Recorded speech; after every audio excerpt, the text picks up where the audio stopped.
तो हम नेक्स्ट फिर ये देखते हैं कि जोसा का जो ये काउंसलिंग प्रोसेस है इसमें रजिस्ट्री कैसे करना है, उसके बाद में ये जो चॉइसेस हैं ये चॉइसेस कैसे फिल करनी है। तो आप देख सकते हो यहाँ कि यहाँ जेईमेन 2020 का एप्लीकेशन नंबर आपको डालना है और जो पासवर्ड है, पासवर्ड यहाँ क्लियरली लिखा हुआ है कि आपने अगर जे एडवांस के लिए रजिस्टर किया था तो आपको जे एडवांस वाला पासवर्ड डालना है, अदरवाइज जेईमेन वाला पासवर्ड डालना है। तो यहाँ मैं एक स्टूडेंट का लॉगिन करके दिखा देता हूँ।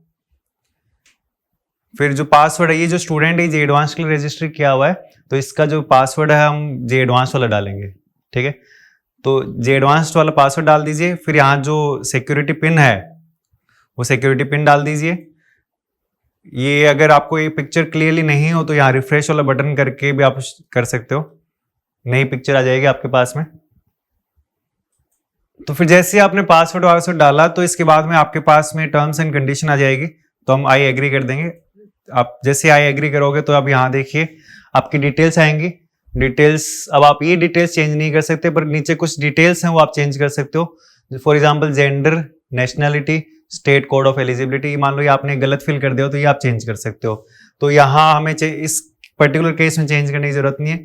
डिक्लेरेशन पे यहाँ टिक कर दीजिए और फिर सबमिट एंड रिव्यू कर दीजिए। तो हमने जिस तरह से सबमिट एंड रिव्यू कर दिया है तो ये अब हमारे पास में सारी डिटेल्स आ गई है, ये हमने यहां कर दिया। अब लास्ट में कंफर्म रजिस्ट्रेशन कर दीजिए।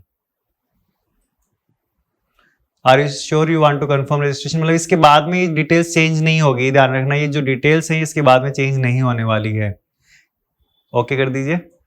तो जैसे ही हम रजिस्टर कर चुके होंगे, कंफर्म रजिस्ट्रेशन दबा चुके होंगे तो इस पेज पे आ जाएंगे। ये होम है, यहां से आप है ना कैंडिडेट प्रोफाइल पे जा सकते हो।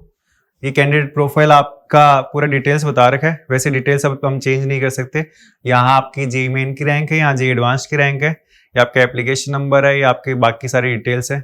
यहाँ से आप अवेलेबल चॉइसेस देख सकते हो कि कौन कौन सी चॉइसेस आपको अवेलेबल है। आपकी मतलब आप जेईमेन क्वालिफाई किए हो या जे एडवांस क्वालिफाई किए हो उसके बेसिस पे। तो अब हम देख सकते हैं यहाँ हमें IIT, NIT, IIIT, GFTI दोनों तरह की सब तरह की कॉलेजेस के ऑप्शंस अवेलेबल हैं। तो यहाँ से ये सारे देख सकते हो आप यहाँ फिल्टर भी लगा सकते हो कि आपको सिर्फ IIT की चॉइसेस देखनी है तो यहाँ से आप नीचे करके देख सकते हो। आप चाहो तो यहाँ NIT टाइप ऑफ कॉलेज, इसके अलावा यहाँ टाइप ऑफ कॉलेज में कि कोई पर्टिकुलर आपको IIT, NIT की देखनी हो तो वो लगा सकते हो आप। यहाँ कोई प्रोग्राम देखना चाहते हो कि कंप्यूटर साइंस वगैरह है तो वो आप यहाँ फिल्टर लगा के देख सकते हो। तो इस पेज के थ्रू आप ये देख सकते हो कि कौन कौन सी चॉइसेस आप फिल कर सकते हो। अगर आप जेईई एडवांस और जेईई मेन दोनों क्वालिफाइड हो तब तो IIT, IIIT, NIT, GFTI ये सारे होंगे। आप अगर केवल जेईई मेन क्वालिफाइड हो तो IIT वाले ऑप्शन आपके पास नहीं आएंगे, केवल IIIT, NIT और GFTI वाले ऑप्शंस ही आएंगे। अब हम चॉइसेस फिल करना सीख लेते हैं। तो यहाँ हम चॉइस फिलिंग वाले में क्लिक करेंगे, चॉइस फिलिंग वाला मिल जाएगा हमें। तो मैं सबसे पहले क्या करूंगा, मैं यहाँ से फिल्टर लगा दूंगा। मेरे को जिस कॉलेज के ऑप्शंस पिक करने हैं वो मैं यहाँ फिल्टर लगा दूंगा। फर्स्ट ऑफ ऑल मैं ये फिल करने से पहले एक पेज में पूरा लिखा रहेगा मेरे पास, जो मेरी प्रेफरेंस ऑर्डर है 50, 60, 100 जितनी भी मेरे को चॉइसेस फिल करने हैं उन सब के प्रेफरेंस ऑर्डर मेरे पास एक पेज में लिखी हुई होनी चाहिए और उसी को देख देख के फिल करूंगा मैं। तो मैं जैसे अगर सबसे पहले कंप्यूटर साइंस के ऑप्शंस अगर फिल करना चाहूँ तो मैं क्या करूंगा, यहाँ ऑल इंस्टीट्यूट टाइप में सबसे पहले यहाँ IIT सेलेक्ट कर लूंगा और यहाँ मैं कंप्यूटर साइंस लिखकर सर्च कर दूंगा। तो मैं यहाँ कंप्यूटर साइंस लिख रहा हूं और फिर मैं यहाँ फिल्टर लगा दूँ, फिल्टर पे क्लिक कर दूंगा। तो फिल्टर पे क्लिक करूंगा तो अब यहाँ आप देख सकते हो सारे IITs के कंप्यूटर साइंस वाले ऑप्शन आए हैं। अब मैं इसमें ये जैसे मैंने ऐड पे क्लिक किया तो IIT बॉम्बे कंप्यूटर साइंस यहाँ आ चुका है।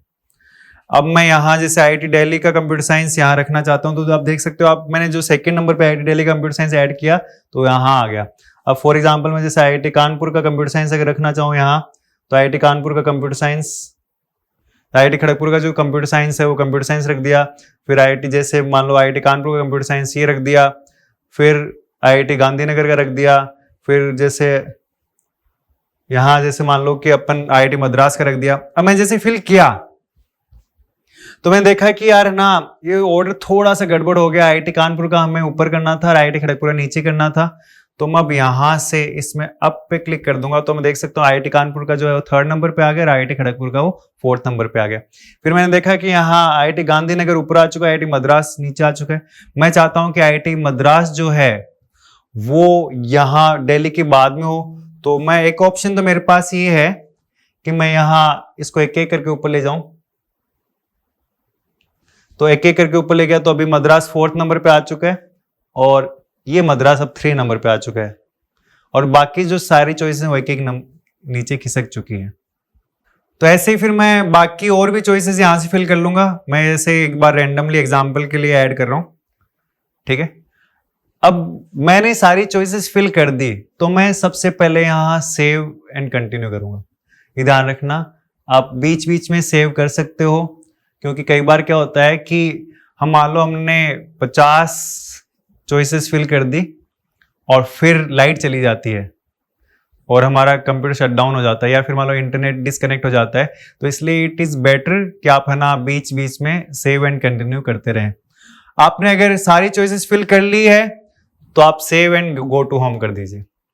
तो अब यहां बता रहा है कि आपने कितनी चॉइसेस फिल कर दी, कितनी चॉइसेस आपकी बाकी है। चॉइस फिलिंग में और भी ऑप्शंस हैं आपके पास में, वो सारे ऑप्शंस हम देख लेते हैं। ये तो है, यहां से आप चॉइस फिल कर सकते हो, ऐड कर सकते हो, रिमूव कर सकते हो, किसी चॉइस का जो प्रेफरेंस ऑर्डर है वो अप कर सकते हो, डाउन कर सकते हो।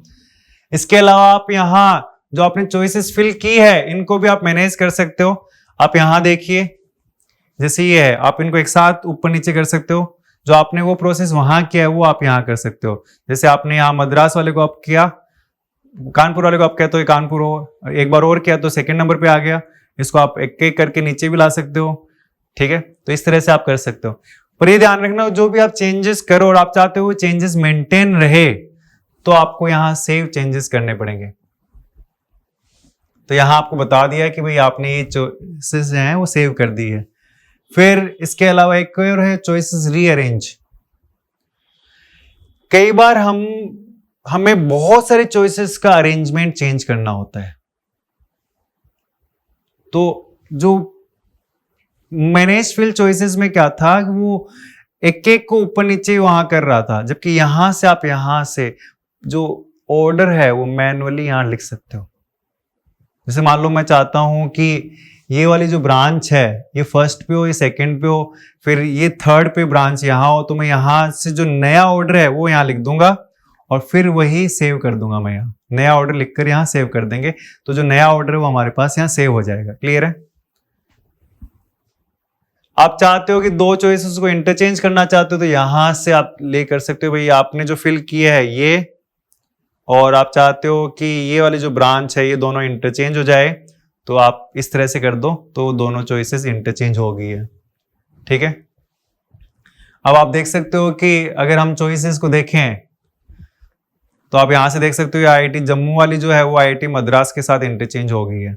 यहाँ आईआईटी जम्मू जो है 3rd नंबर पे आ गया और आईआईटी मद्रास जो है वो यहाँ आपके पास में 9th नंबर पे आ चुका है। क्लियर है? आपने 5-6 चॉइसेस गलत फिल कर दी है, अब आप उनको रिमूव करना चाहते हो, या मान लो 20 चॉइसेस आपने गलत फिल कर दी, आप उनको रिमूव करना चाहते हो, तो अगर मैं यहां से रिमूव करूंगा तो मेरे को 20 बार दबाना पड़ेगा, जबकि इसकी बजाय आपको यहाँ जो सा उन्होंने मल्टीपल डिलीशन का ऑप्शन दिया है उस मल्टीपल डिलीशन पे जाकर हम यहाँ सेलेक्ट कर लेंगे कि हमें जो जो डिलीट करनी है। फॉर एग्जाम्पल जैसे अगर हम यहाँ 5, 6, 3, 9, 10 ये इस तरह से हमने डिलीट सेलेक्ट कर लिया और अब इनको हम डिलीट कर देंगे तो ये डिलीट हो गया। क्लियर है? तो यहां से जो ऑप्शंस हैं ये डिलीट हो गए। आप चाहते हो कि आप पूरा प्रोसेस दोबारा से शुरू करो तो आप यहां से सारी डिलीट करना चाहते हो तो चेक ऑल करके सारी भी डिलीट कर सकते हो। तो यहां जैसे हमने डिलीट किया तो ये सारे ऑप्शंस डिलीट हो गए। क्लियर है? तो इस तरह से हमने देख लिया कि चॉइसेस कैसे फिल करते हैं, उनका ऑर्डर कैसे चेंज करते हैं, उनको कैसे ऐड करते हैं, कैसे रिमूव करते हैं, उनका पूरा ऑर्डर रीअरेंजमेंट कैसे करते हैं, डिलीट कैसे करते हैं। 2 चॉइसेस को अगर हमें इंटरचेंज करना हो तो आप यहां से चॉइस इंटरचेंज से भी जा सकते हो। ठीक है? एक बार आपने सारी चॉइसेस फिल कर दी और अब आप चाहते हो जैसे मान लो 15 अक्टूबर आप चाहते हो कि आप चॉइसेस को लॉक कर दें, तो फिर आप चॉइस लॉकिंग के थ्रू जाके चॉइस लॉक कर सकते हो। ये ध्यान रखना, लॉक करने की मतलब मॉक सीट एलोकेशन के लिए लॉक होना जरूरी नहीं है, आपकी सेव्ड चॉइसेस से भी वो कंसिडर कर लेंगे। ध्यान, कई स्टूडेंट्स को ऐसे लगता है कि मॉक सीट एलोकेशन में पार्टिसिपेट करने के लिए चॉइसेस लॉक होना जरूरी है, नहीं, वो सेव्ड चॉइसेस से ही आपको कंसिडर कर लेंगे। क्लियर है? तो ये प्रोसेस आपको समझ में आ गया होगा। बहुत सिंपल सा प्रोसेस बनाया है, सारे तरह के आपको ऑप्शंस अवेलेबल करवा रखे हैं चॉइस फिलिंग में, कि आपको अगर 2 चॉइसेस को डिलीट करना है, मल्टीपल चॉइसेस को डिलीट करना है, आपको चॉइसेस का ऑर्डर अरेंज करना हो, सब चीजें कर सकते हो। लॉक करने से पहले एक बार आप पूरा चॉइसेस वापस से देखें कि आपने सही फिल किया है, कि कहीं कोई गलत चॉइस ऊपर तो नहीं फिल कर दी है आपने। ठीक है? ये सारा प्रोसेस होने के बाद में आप जैसे अगर किसी दूसरे कंप्यूटर से या साइबर कैफे से या ई मित्र से जाके अगर आप ये सब कर रहे हो, तो लास्ट में एक स्टेप मत भूलना, यहां से जाके आप लॉग आउट जरूर कर देना। क्लियर है? आप अगर किसी दूसरे कंप्यूटर से यूज कर रहे हो और अगर आप वहां से लॉग आउट नहीं करते हो, तो आपका अकाउंट वहां लॉगिन पड़ा रहता है, और हो सकता है कि ई मित्र वाला है जो भी है या कोई और जो उस बंदा उस कंप्यूटर को यूज कर रहा है, वो उसमें आपके चॉइसेस को इधर उधर कर सकता है। तो बी ऑन सेफर साइड, जब भी आप किसी दूसरे कंप्यूटर से यूज कर रहे हो तो लॉग आउट करके ही आए, पासवर्ड अपना सेफ रखें। ये जो हम स्टूडेंट जिसका हमने अकाउंट के थ्रू ये शो किया है, उससे हमने परमिशन ली है, उसमें आपने देखा होगा सारी चॉइसेस वापस से डिलीट किए हैं, उसको हम एज इट इज उसका अकाउंट रिटर्न कर रहे हैं। उसके बाद हम उसे ये भी बोलेंगे कि आप अपना पासवर्ड चेंज करें, ऐसे आप पासवर्ड किसी और के साथ शेयर ना करें। ठीक है? तो आपको ये चीजें समझ में आ गई है? All the best. तो हमने चॉइसेस फिल करना सीख लिया है, चॉइसेस का ऑर्डर चेंज करना सीख लिया है, चॉइसेस को सेव कैसे करें वो सब चीजें सीख ली है। फिर एक लास्ट में एक ऑप्शन आता है कि लॉक करना है या नहीं करना। तो लॉक करने का मतलब आप समझिए, लॉक करने का मतलब क्या है, आपने एक बार चॉइसेस को लॉक कर दिया, देन उसके बाद में आप उनका ऑर्डर चेंज नहीं कर सकते। तो मान लो जैसे फॉर एग्जाम्पल आप 6 अक्टूबर को आपने रजिस्ट्रेशन स्टार्ट किया, आपने रजिस्ट्रेशन किया और उस दिन आपने चॉइसेस फिल कर दी। अब आप अगर उसी दिन लॉक कर देते हो, देन उसके बाद में आपके पास ऑप्शन नहीं है उन्हें चेंज करना है। Then I would advise you कि आप चॉइसेस लॉक ना करें। हाँ, एक और चीज, 15 अक्टूबर लास्ट डेट है चॉइसेस को लॉक करने का या चॉइसेस में ऑर्डर चेंज करने का। तो आई वुड एडवाइस कि 15 अक्टूबर को आप एक बार फाइनली देख लें कि आपने क्या क्या फिल किया है, सारी चॉइसेस एक बार आप दोबारा से देख लें, और फिर उसके बाद में आप खुद लॉक करें।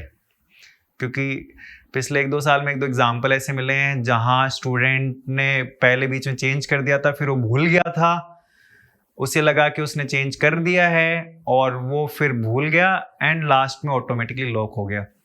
तो आई वुड एडवाइस कि अगर आप लॉक नहीं करोगे तो वो ऑटोमेटिकली लॉक हो जाएगा। तो इससे बढ़िया है 15 अक्टूबर को आप दोपहर के टाइम एक बार अपनी चॉइसेस दोबारा से देखें और कंफर्म करते हुए लॉक कर दें। क्यों? क्योंकि लास्ट के 1-2 घंटे में वैसे भी एक्स्ट्रा थॉट नहीं आने वाला है। ठीक है? हाँ, अगर आप लॉक नहीं करोगे तो ऑटोमेटिकली 5 बजे के बाद में वो लॉक हो जाएगा। बट फिर भी ऑन सेफर साइड 15 अक्टूबर को दोपहर को आप एक बार चॉइसेस को दोबारा से देखें, कोई आपको अगर गड़बड़ दिख रही है वो गड़बड़ दूर कर दें एंड चॉइसेस को लॉक कर दें। उससे पहले लॉक करने की आपको कोई जरूरत नहीं है। ठीक है? अब इस सिस्टम में जो आगे आता है इंपॉर्टेंस ऑफ जोसा लॉगिन एंड पासवर्ड, तो ये ध्यान रखना, जो गड़बड़ हुई थी, जो 1-2 एग्जाम्पल हमें लास्ट ईयर्स में मिले थे, वो उन स्टूडेंट्स के थे जिन्होंने अपने लॉगिन पासवर्ड अपने फ्रेंड्स को दे रखे थे और उनमें से किसी एक फ्रेंड ने थोड़ा सा बदमाशी कर दिया और ऑर्डर चेंज कर दिया और वो स्टूडेंट भूल गया। और फिर उसने जब लास्ट में 16 अक्टूबर को एक बार अपना पोर्टल देखा तो वहां देखा कि वहां तो उसने ऑर्डर जो है, जो उसने खुद ने फिल किया था वो है ही नहीं, ऑर्डर चेंज कर दिया है। उस स्टूडेंट के साथ थोड़ा सा नुकसान हो गया था, उसको आईआईटी में कोई बढ़िया ब्रांच मिल रही थी, उससे कोई दूसरी आईआईटी में ब्रांच घटिया मिल गई। वो दोस्त ने थोड़ी सी बदमाशी की थी, कोई ज़्यादा ही बदमाशी कर देता तो हो सकता है बेचारे को आईआईटी, मान लो जैसे फॉर एग्जांपल आपने अगर लॉगिन पासवर्ड किसी और दोस्त के साथ शेयर कर रखे हैं तो वहाँ कोई भी बंदा थोड़ी सी बदमाशी कर सकता है। आपको मान लो आईआईटी बॉम्बे में मैकेनिकल मिल रही हो और वो सबसे ऊपर एनआईटी मिजोरम में सिविल डाल दे, तो आपने 2-3 साल जिस ब्रांच जिस रैंक के लिए आपने एफर्ट्स लगाए थे वो आपके थोड़ी सी लापरवाही के कारण खराब हो गया। आपका आईआईटी बॉम्बे का मैकेनिकल खत्म हो गया, सबसे ऊपर वाली ब्रांच सबसे पहले पिक होती है, और एनआईटी मिजोरम में आपको सिविल इंजीनियरिंग मुबारक हो। तो ये ध्यान रखना, आपको लॉगिन पासवर्ड किसी के साथ शेयर नहीं करना। आप शेयर उसी के साथ करोगे जिसके साथ आपको 100% ट्रस्ट हो, फॉर एग्जाम्पल योर पेरेंट्स, ठीक है। उसके अलावा आपको किसी के साथ लॉगिन पासवर्ड शेयर करने की जरूरत नहीं है। क्यों? क्योंकि रिस्क है। आपकी एक गलती आपके 2-3 साल के एफर्ट्स पे पानी फेर सकती है, ठीक है। तो ये समझ में आ गया जोसा के लॉगिन पासवर्ड की बहुत ज़्यादा इंपॉर्टेंस है। मतलब इनफैक्ट जेईई मेन के लॉगिन पासवर्ड से भी ज़्यादा इंपॉर्टेंस यहाँ है, ठीक है।